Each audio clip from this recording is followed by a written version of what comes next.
It was mid-morning on July 12, 1987.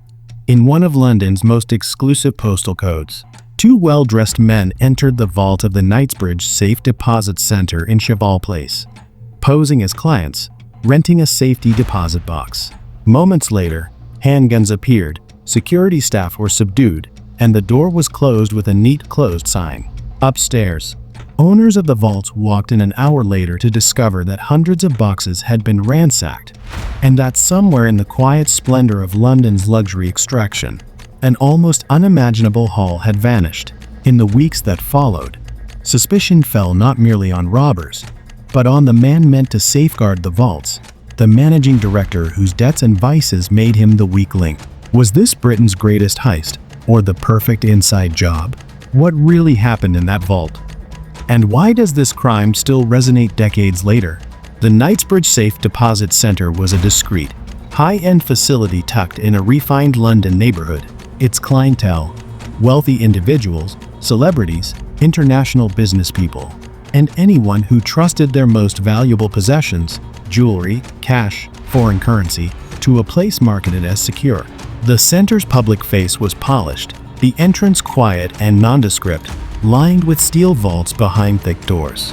For those clients, the promise was one of anonymity and absolute safety. Yet on that day in July, that promise was shattered. Everything from gold bars to diamonds to bearer certificates, valuables whose exact amounts remain unknown, suddenly vanished.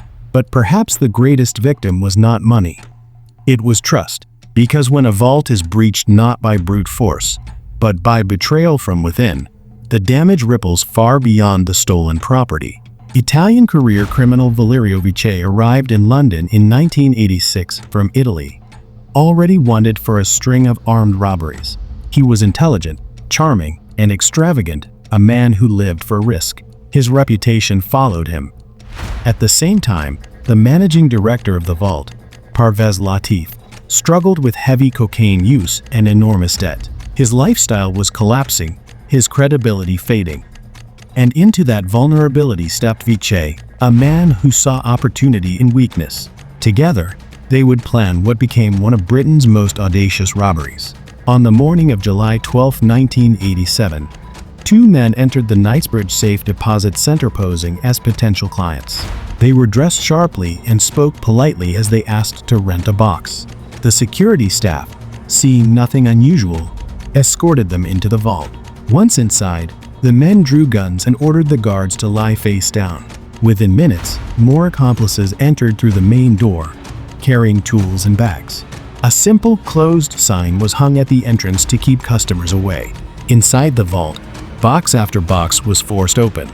The team worked with military precision. No alarms, no commotion.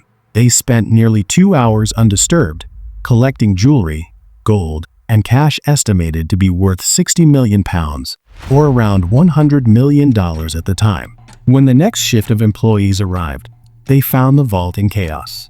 Hundreds of boxes lay pried open, the air thick with dust and disbelief. The Metropolitan Police immediately launched one of the largest robbery investigations in UK history. Forensic experts combed through the vault, documenting every print, every trace of blood, every clue. Then came the breakthrough. A bloody fingerprint left on a safety deposit box. The print was run through databases, and it matched none other than Valerio Viccei. From that moment, the case began to unravel. Viccei had already fled the country, returning briefly to Italy and then to Latin America. The police knew his face and his history, but tracking him down would take months. Meanwhile, dozens of his accomplices were arrested in London within weeks. Investigators discovered that the robbery had relied on inside access. Parvez Latif had helped disable alarms, provided blueprints, and given Viccei the timing of security shifts. His own desperation had opened the vault from within. The discovery shook not only law enforcement but the city's elite. How could a trusted banker betray his clients so completely? What made the investigation even more complex was the secretive nature of the victims themselves. Many owners of the deposit boxes refused to declare what they had lost. Some were businessmen avoiding taxes. Others were rumored to be criminals hiding illicit wealth. This silence made it almost impossible to identify the full extent of the theft. police could only estimate, but the numbers placed the Knightsbridge robbery among the largest in British history. As one investigator later remarked, "We were trying to find what was stolen, but no one wanted to admit it was theirs." Viccei, living abroad, continued flaunting his wealth. He drove luxury cars, posed for magazines, and maintained his trademark arrogance. The media called him a playboy gangster. To him, the robbery was a game, a daring performance, but his downfall was inevitable. Within a year, he returned to the UK to collect one of his beloved cars, a Ferrari Testarossa. Police, tipped off, were waiting. He was arrested and brought to trial. In 1989, Valerio Viccei was sentenced to 22 years in prison, later transferred to Italy to serve the remainder of his sentence. He would die in 2000 during a gunfight with police, just days before he was scheduled for parole. As for Parvez Latif, he was convicted for his role as the inside man. Once respected, he became a symbol of greed's ultimate cost. The media reaction was explosive. Newspapers splashed the story across their front pages. Vault of the Rich raided in London's heart. Playboy gangster behind Britain's biggest heist. Tabloids painted Viccei as both villain and anti-hero, a suave Italian who outsmarted Britain's financial elite. Photographs of his Ferraris and tailored suits filled the headlines. For the public, the story was irresistible. Glamour, betrayal, and staggering sums of money. But beneath the fascination lay discomfort. If such a breach could happen in the heart of London, what did that say about the systems meant to protect the powerful? Even years later, documentaries and crime writers revisited the case.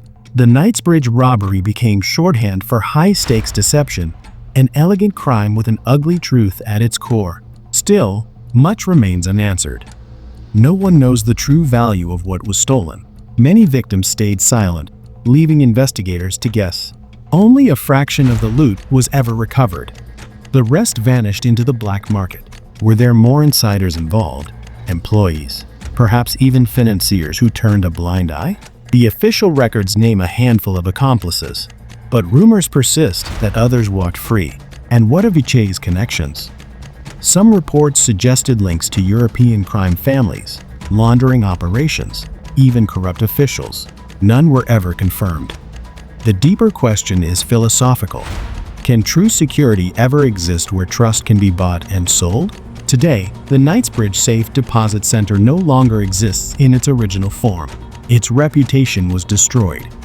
Yet the story endures, not only as one of Britain's largest robberies, but as a warning about human weakness. Viccei once told an interviewer, "I wanted to live my life like a movie." In the end, he did. But it was a film that ended in tragedy. The Knightsbridge robbery wasn't just a heist. It was a mirror reflecting greed, temptation, and the illusion of control. What lessons can we draw?